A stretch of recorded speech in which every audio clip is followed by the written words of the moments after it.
Hello and welcome. This week, I want to talk about my big takeaways from the Private Practice Section Conference 2022 in Denver, Colorado. It was my first conference back in, I'm going to say 5 years now. My last one was 5 years ago. COVID took a big shot in there. And also, right before COVID, I decided to skip a couple of years because I just wasn't getting the value out of it. No big deal, right? Just wasn't getting the value out of it. Little did I know I was going to go away for 2+ years. They did an online version, but this was my first back in-person conference in 5 years. And I wanted to share my takeaways because there is definitely, I've been in this 30 years. There is definitely a different vibe. And I'll share that with you in a moment, what I mean. But things are changing, and it's following the conversations you guys are probably seeing outside of the conference. But I really wanted to tell you what was different. Just a couple of things about the conference. It was the most attended PPS ever, which I believe the next thing I tell you will feed into that. But, I think people are looking to get back face to face. And I met new people and I talked to people I wouldn't know unless I had showed up in the room. And that's a big reason for attending. The other thing was there were somewhere around 450 first-time attendees. So I think some of these things, I learned that after. I was glad I heard that after, because I was like, man, with the things I heard and the people I saw and the conversations I had, I think these 3 big takeaways really, I'd come up with the takeaways before I heard that. And I thought, well, that kind of feeds into this belief I have around, what my takeaways were and what the future looks like for all of us. So again, good conference, 1,700 people. So it's not huge. And what I like about that is an opportunity to meet with and talk with many, many people. My goal is never to attend a bunch of the talks. People always say, how are the talks? I'm like, hey, they're good. I attended 3 or 4. My goal is to meet new people and have these conversations I had. And I got to be brutally honest. If I was tied up in programming and in rooms, I couldn't have learned the things I learned that I can share with you and that I can take back and put into play and help people with also. So it's a great conference all around. I'm not saying they don't have good content, but I want everybody to understand what I go there to do. I shouldn't surprise anybody. I go there to meet new people, have more conversations, say, who are you? And the big one, why are you here? And that happened this year, my friends.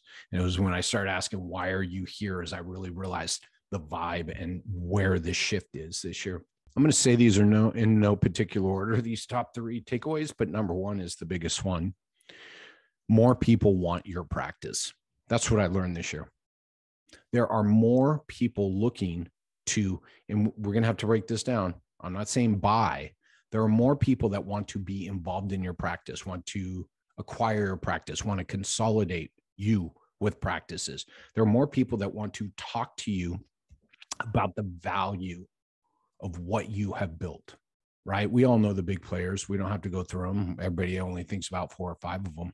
There were people there I spent a lot of time with. I spent a lot of time with one group, a couple of days, attended a little talk they gave, went out with them one night. So really got to hear, excuse me, their conversations and what they're thinking and what their mindset is about going forward. More people want your practice. They want you to consolidate with them. They want you to join them. Some people want to buy you. It's all over the board, and that's a good thing for you. It's not, it's not one of the 4 or 5 to come forward. And by the way, they're all still looking to buy practices like fucking crazy. So don't get me wrong. But now your options are broader based on your goals. These words, consolidation, roll up, buy, all those things are things you need to be researching and you need to be talking to people about, right? So that you can see your exit. Have you heard that before?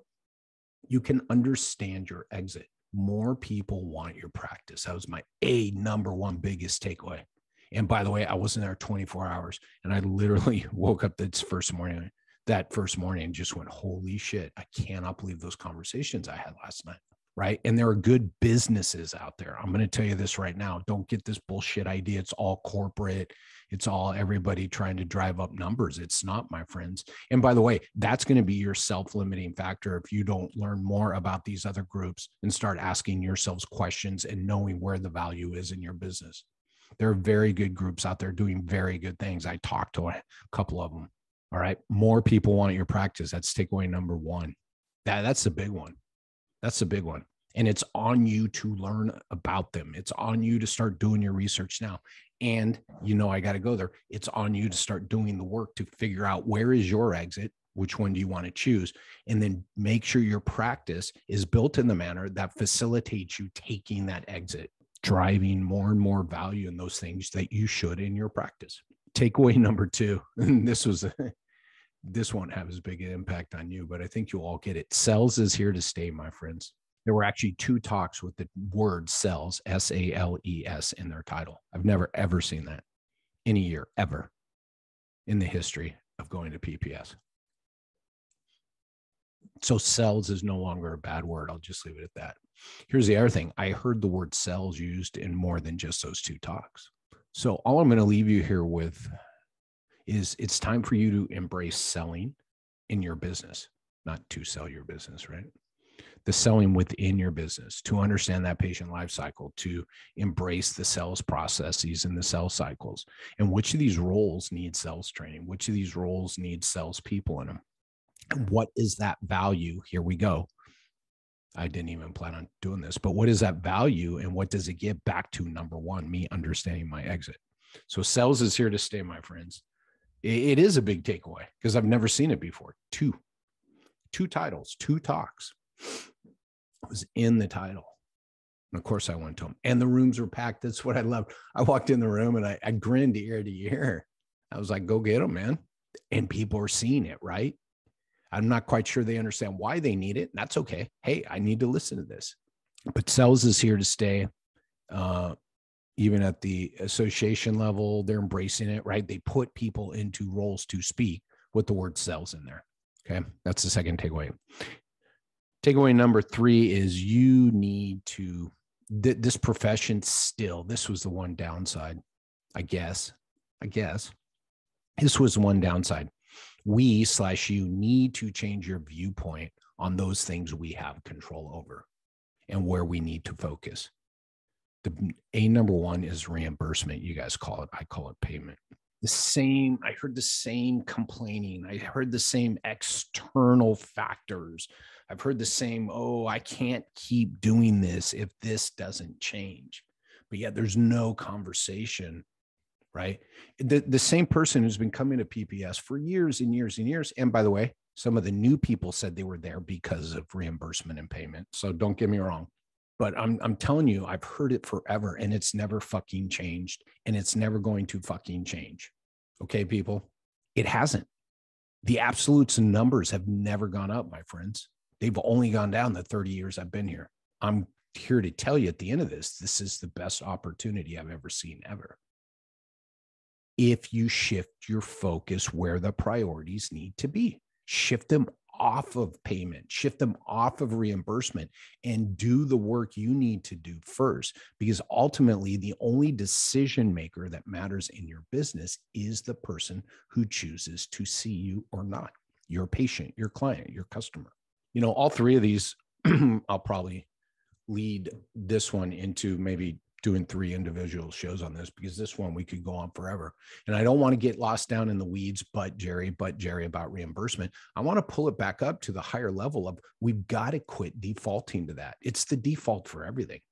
I don't care if you're in rural America in the middle of nowhere treating all Medicaid, you got to get off this payer mentality. Yes, you must know your numbers. Yes, you must know your finances. But the best business owners I met this weekend take fucking Medicare. And they have very successful businesses. Sorry, Medicaid. Sorry. I saw it in his worksheet. He has Medicaid patients and he is a great businessman. So we got to shift the focus away from this external you. This association does nothing for reimbursement, and they never have and they never will. Adjust your expectations and start focusing on the business of running a business. Start focusing on the impact of all the numbers. Start focusing on the impact of the people you serve and their journey in your business. So those were my 3 biggest takeaways at PPS 2022, of which I thoroughly enjoyed. And I think I got total 12 hours of sleep, total. I'll let you guys figure that out. I arrived Tuesday, left Saturday. I'll let you guys do the math on that. There was always a conversation to be had somewhere. And as God is my witness, I met a couple people after 11 o'clock that I'm probably going to be doing business with in 2023, is what it is. Great conference, good content, good people, great takeaways, and the opportunities are huge regardless of the complaints. 3 takeaways. Number 1 is more people want your practice. That is a great thing for you. That is a great thing for you. Number 2 is sales is here to stay, and it's going to get a bigger and bigger role. So you got to own it. You got to figure it out. And number 3 is you got to shift your viewpoint on reimbursement, on payment, on these external factors. So I would state you have to shift your viewpoint on the things you can control. Continue to support payment, continue to pay a pack, continue to be an advocate. Quit spending all your time, money, and energy on that side and waiting for the other shoe to drop. Awesome. I'll probably break these down one by one over the next 3, and we'll go from there. Those are the big takeaways for you. I'm happy to chat with anybody about those 3. I'm happy to give you a deeper dive in all those 3. I'm in this. I've never been, I'm going to say this out loud. I've never been so excited returning from a PPS as I was in 2022 because of the opportunities I see for our profession. I have never, ever left a conference in 30 years, let alone a PPS, this excited about the opportunities facing us in our profession. And this was a private practice section conference. So for the business, for the private, it's not even private practitioners, right? I'm working with hospitals. It's the same opportunities across all 3, right, of these things I'm talking about. It's kind of funny because it all comes back to the fucking patients again, and focusing on the patients and focusing on who we serve. Number 1, more people want your practice. Number 2, sales is here to stay. Number 3, you need to shift your viewpoint on reimbursement/payment on those external factors. I'll dive deeper into all 3 of these over the next 3 weeks. Hope all is well. Comment below, reach out to me anytime you want. And we can have a conversation on this, but I'm definitely going here for the next 3 weeks. Cheers.